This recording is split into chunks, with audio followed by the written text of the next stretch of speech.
الحمد لله رب العالمين والعاقبة للمتقين والصلاة والسلام على رسوله الكريم أما بعد فأعوذ بالله من الشيطان الرجيم بسم الله الرحمن الرحيم الصلاة والسلام عليك يا رسول الله وسلم عليك وعلى آلك وأصحابك يا حبيب الله. محترم ناظرین و سامعین اکرام، تفسیر القرآن پروگرام کا باقاعدہ طور پر اعوذ باللہ من الشیطان الرجیم سے آج آغاز ہوتا ہے. اس سے پہلے ہم نے آپ کے سامنے تبیان القرآن کا مکمل مقدمہ رکھا، جس میں قرآن پاک کا مکمل تعارف، قرآن پاک کی تعریف، قرآن پاک کی تدوین اور قرآن پاک کا جمع کرنا، اس کے اوپر ہم نے تفصیلی گفتگو کی مختلف ویڈیو میں. اور پھر ہم نے سورہ فاتحہ کی فضائل اور سورہ فاتحہ کی برکات آپ کے سامنے رکھی، اور اب باقاعدہ طور پر اعوذ باللہ من الشیطان الرجیم سے ہم قرآن پاک کی تفسیر کا آغاز کرتے ہیں. آج سبق نمبر 1 ہے اور یہ اعوذ باللہ من الشیطان الرجیم کی تفسیر کا پارٹ 1 ہے. تو اللہ تبارک و تعالیٰ سے آپ بھی میرے لیے دعا کیجئے کہ اللہ تبارک و تعالیٰ مجھے اس تفسیر کو پایہ تکمیل تک پہنچانے کی مہلت اور توفیق عطا فرمائے اور مجھے اس پہ ثابت قدم رکھے. تو گفتگو کا آغاز کرتے ہیں. اعوذ باللہ کے مفردات اور معانی پر بات کرتے ہیں. قرآن مجید میں اللہ تبارک و تعالی نے سورہ نحل کی آیت نمبر 98 میں ارشاد فرمایا ہے، پس جب آپ قرآن پڑھنے لگے تو شیطان مردود سے اللہ کی پناہ طلب کریں. استعاذہ یعنی تعوذ. اعوذ کا معنی ہے کسی ناپسندیدہ چیز سے بچنے کے لیے کسی چیز کی پناہ میں آنا. شیطان کا لفظ شطن سے ماخوذ ہے. اس کا معنی ہے خیر سے دور ہونا. شیطان کو شیطان اس لیے کہتے ہیں کہ اللہ تعالیٰ کی رحمت سے دور ہو گیا ہے. ایک قول یہ ہے کہ شیطان شید سے ہے. اس کا معنی ہے ہلاک ہونا.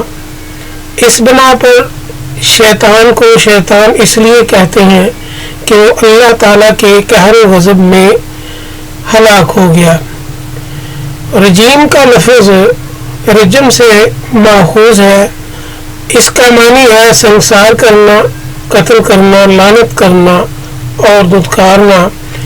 چونکہ اللہ تعالیٰ نے شیطان پر لعنت کیا، اس کو دھتکار کر راندہ بارگاہ کر دیا ہے، اس وجہ سے اس کو رجیم کہتے ہیں.